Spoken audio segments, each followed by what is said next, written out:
Alright,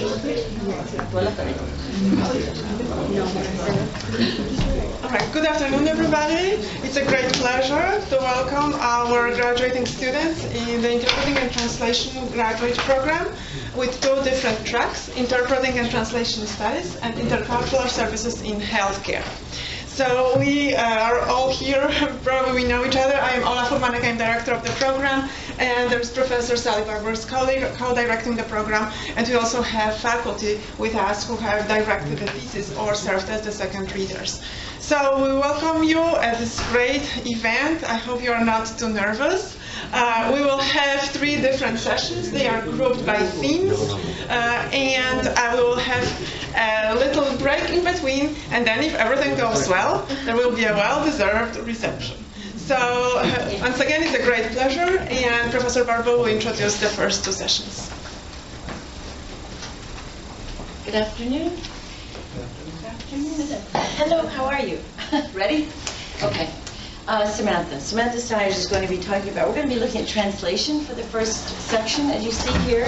And Samantha is talking about the meaning of Maturana's outside and undressed, exposed in translation, the difficulty of negotiating style and meaning. And we'll save questions for the end. After each. After each, okay? There'll be questions after each.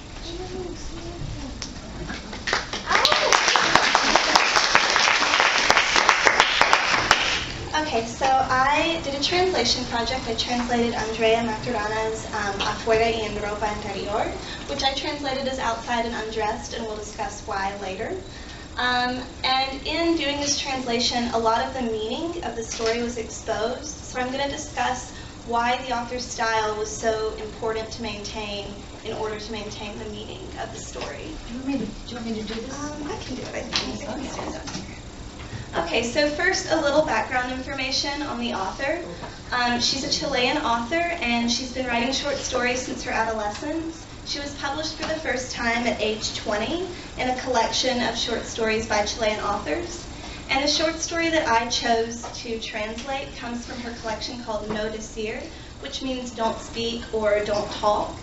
And all of the short stories convey a theme that she finds in Chilean culture, which is Chileans don't always talk about difficult truths. So this short story in particular was about a young girl who is in the university and she gets pregnant, and she hides her pregnancy from her mother, who she lives with in a small apartment. And one day classes are canceled and she stays home. Her mother's at work. She steps outside onto the balcony and she gets locked on the balcony. So this being locked on the balcony pregnant is sort of a representation of her being locked on the outside of society too. And she has to spend the day on the balcony contemplating her pregnancy and just sort of how she's going to reveal it to her mother, because she's undressed. She's in her underwear. So as soon as her mom comes home and opens the door for her, she's going to see that she's pregnant. And she contemplates life and death because her father died before she was born, and she's sort of reconciling her father's death with her coming child.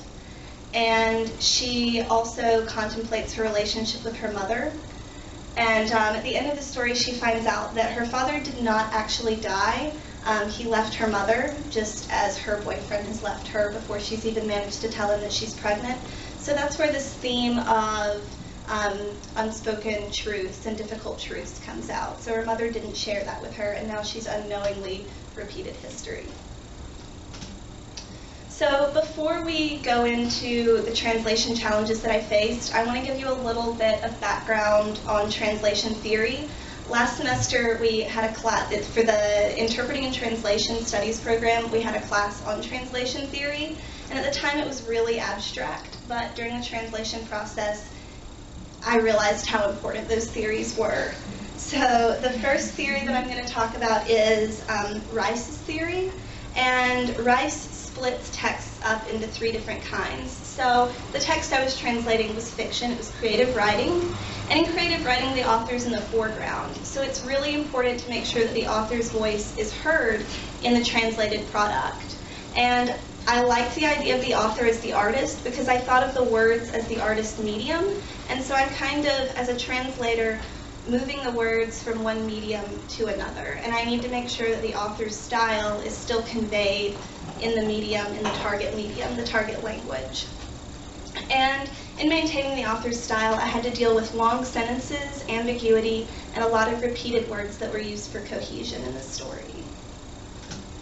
The second theory that I'm going to discuss is Nidus Theory, and this theory goes really well with Rice's theory because it's the idea that there are no exact equivalences between languages, and a translator has to conceptualize the idea before he or she can move it into the target language. So as translators, we're not translating words, we're translating meanings. And every concept can be conveyed in every language, as we've learned in our sociolinguistics class this semester. And so it's really important to keep that in mind when you're a translator and make sure that you're moving the concepts from one language to another and not doing a literal translation that won't make sense in the target language. So I'm going to talk about 4 challenges that I faced. The first was translating the title. So I didn't even consider this when I first started doing the translation, and I met with my advisor, Mary Friedman, and she asked me, how are you going to translate the title? And I said, well, outside and in underwear. That's what the title is. But when you say that, it doesn't make any real sense in English. And after talking about it a little bit, I arrived at outside and undressed. Outside in underwear still sounds natural, but it doesn't convey the girl's vulnerability with being outside and undressed and pregnant. Because being in underwear doesn't quite convey the vulnerability that undressed does. So I chose to use undressed in order to keep the meaning and make it sound natural in English. So there was a lot of ambiguity in this story because the author is comparing the girl's situation with her mother's situation, with their situation sort of on the outside of society, with her mother being a single mom, the girl being pregnant and unmarried, young, and the characters remain nameless throughout the story. And I think the author does this on purpose so that the ambiguity is easier to portray because there are a lot of pronouns. So you can see in this passage, when her mother would finally arrive and she could knock on the door that her mother will open, she will not only have to console her because she's been outside all day, but will also be forced to confront what she's been hiding from her all these months, which is now so obvious. You don't know who's consoling who's confronting the pregnancy, and as a translator, it's not my job to make that decision for the reader. I have to make sure that the reader of my translation gets to make that decision just like the reader of the original text got to make the decision. So I had to work to make this sound natural, but still keep the ambiguity so that the reader could react the same way he or she would have reading the source text. The fourth challenge I faced was repeated words, and this was really difficult. The author used a lot of words over and over in the text to create cohesion between the girl's baby situation, the girl's situation, and the mother's situation. And many of the words had a deeper meaning. The biggest challenge was encerrada afuera. So in English, this literally means enclosed outside, and this word was repeated, I think, or this combination of words was repeated, I think, 14 times in a 9-page story. So that's quite a bit. And I needed to make sure that I could use the same phrase every time that was repeated so that there was cohesion between all situations. And at first I thought enclosed outside would work because that's the literal translation. But it doesn't mean a lot in English. It doesn't convey that she's trapped. She can't get out of the balcony. She can't get out of the situation that she's in. So I wanted to make sure that that meaning was conveyed and found that trapped outside worked in every context in the story, and I stuck with that. And finally, equivalence is a pretty broad challenge for a translator. But it is the biggest challenge throughout a translation, especially a literary translation, because as Nidus Theory says, every concept exists in every language. It's a matter of how that language conveys that concept. So I think one of the most difficult phrases for me to convey in English was a washing machine protector. So in Spanish, it's el protector de la lavadora, which is what the girl wraps herself in when she's on the balcony. And it was really important to convey that it was protecting the washing machine and then it was protecting her. Just as her stomach was protecting her baby, her mother usually protects her, and this washing machine cover was protecting her on the balcony. But I couldn't just say the washing machine cover and leave out protector. So I chose to use the protective cover on the washing machine. This took me a long time to arrive at, just because I think in English, we don't keep our washing machines outside. We don't have a need for a cover on our washing machines or a protector, but it was important to keep the word protective there.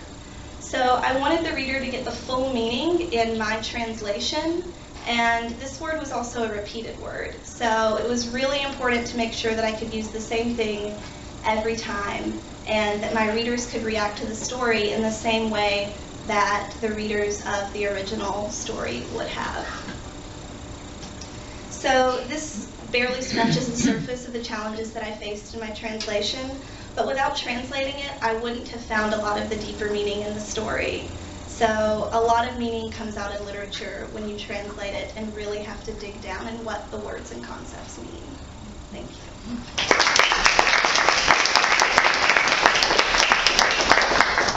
Are there any questions? I have a question, Yes. Samantha. I really found one of the challenges that you presented to us really interesting with the pronouns. And in this case, you weren't faced with this potential problem because the mother and the daughter have the same grammatical and real gender, so you could use she and her. But what would a translator do in a situation where perhaps it was the daughter and the father, and there was ambiguity present in the Spanish language where that is possible, but when you translate it to English, you're faced with making a decision? I feel like that would be a bigger challenge than what I faced here, because as a translator here, I think the challenge was more not giving into my temptation to make a decision for the reader, because as speakers, we want language to be clear, and we shy away from ambiguity, but if it had been a male and a female being compared there, I'm not sure what I would have done. I might have moved toward they, just because that's becoming more accepted in English as a singular pronoun. They and their. Yeah. Any Thank other you. questions? Thank you.